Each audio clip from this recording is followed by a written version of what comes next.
ஒரு காலத்தில் தமிழ் சினிமாவில் முக்கியமான நடிகராக வலம் வந்து கொண்டிருந்த நெப்போலியன் அவர்கள் ஒரு காலகட்டத்திற்கு பிறகு முழு அரசியலில் தன்னை ஈடுபடுத்தி கொண்டார்.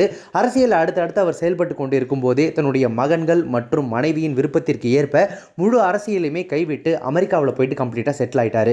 அங்கே ஒரு ஐடி நிறுவனத்தை தொடங்கி வெற்றிகரமாக நடத்தி வந்த அவருக்கு 1000 1500 கோடி வரைக்கும் சொத்து இருக்கிறதா சொல்லப்படுது. இந்த நிலையில தான் தன்னுடைய உடல்நிலை சரியில்லாத மகனான தனுஷிற்காக அந்த மருத்துவ சிகிச்சைகள்லாம் ப்ராப்பராக இருக்கிற மாதிரி பிரத்யேகமான ஒரு பங்களாவை கட்டியிருக்கக்கூடிய அவர் ஒரு நடிகரா ஒரு அரசியல்வாதியா தன்னை நிரூபிச்சதை விட இப்போ ஆகச்சிறந்த ஒரு அப்பாவா வலம் வந்துட்டு இருக்காரு. இந்த நிலையில தான் திருமண வயதை எட்டி விட்டதுனால தன்னுடைய மகன் தனுஷுக்கு சமீபத்தில் அக்ஷயா அப்படின்றவரோட திருமணம் செஞ்சு வைக்கிறதுக்கு ஏற்பாடு பண்ணியிருந்தாரு. அதன்படி கடந்த ஆண்டு நவம்பர் 7ஆம் தேதி தனுஷ் மற்றும் அக்ஷயா திருமணம் ஜப்பான்ல வெகு விமர்சனையாக நடந்து முடிஞ்சது.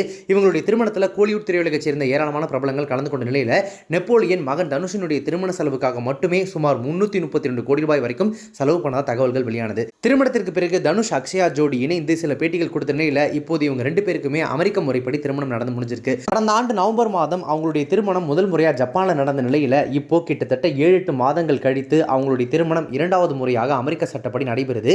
இருவருக்கும் அமெரிக்க சட்டப்படி நடைபெறும் திருமண வீடியோவை நெப்போலியன் தன்னுடைய இன்ஸ்டா பக்கத்தில் பதிவிட்டு வாழ்த்தும் சொல்லியிருக்காரு. அந்த இன்ஸ்டா பதிவில் அவர் என்ன சொல்லியிருக்காரு அப்படின்னா, அமெரிக்க முறை திருமணம், அன்பு நண்பர்களே, உலகெங்கும் வாழும் நம் தமிழ் சொந்தங்களே வணக்கம்.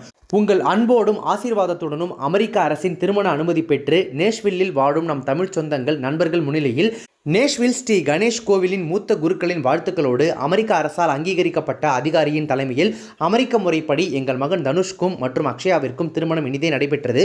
உங்களின் மேலான பார்வைக்கும் உங்களின் வாழ்த்துக்களுக்கும் நன்றிகள் பல கோடி அப்படின்னு சொல்லி அமெரிக்காவில் சட்டப்படி முறைப்படி நடந்த தன்னுடைய மகன் தனுஷின் திருமண வீடியோவை தன்னுடைய சோஷியல் மீடியா பக்கத்தில் ஷேர் பண்ணியிருக்காரு. ஜப்பானில் முதல் முறையாக நடந்த தன்னுடைய மகன் தனுஷ் மருமகள் அக்ஷயா தம்பதியினருடைய அந்த திருமணத்தை வெகு விமரிசையாக பார்க்குறவங்களாம் வாய்ப்பு இழுக்கிற அளவுக்கு பல கோடி செலவு பண்ணி பயங்கரமாக நடத்தி முடித்த நெப்போலியன் அவர்கள் 2வது முறையாக அமெரிக்காவில் சட்டப்படி முறைப்படி நடந்திருக்கக்கூடிய தன்னுடைய மகன் தனுஷினுடைய திருமணத்தை பெரிய அளவுலாம் விமரிசையாக கொண்டாடாமல் ரொம்ப சிம்பிளாக முடிச்சுட்டு நெருங்கிய நண்பர்கள் உறவினர்களை மட்டும் கூப்பிட்டுருக்காரு. அக்ஷயா மற்றும் தனுஷ் இவங்க 2 பேருடைய குடும்பத்தினர் மட்டும் தான் திருமணத்தில் கலந்துகிட்டு இருந்திருக்காங்க. அதை சோஷியல் மீடியாவில் பதிவிட்டு அதன் மூலமாக முறைப்படி தங்களுடைய மகனுக்கு திருமணம் நடந்தது அப்படின்றத அறிவிச்சிருக்காரு நெப்போலியன்.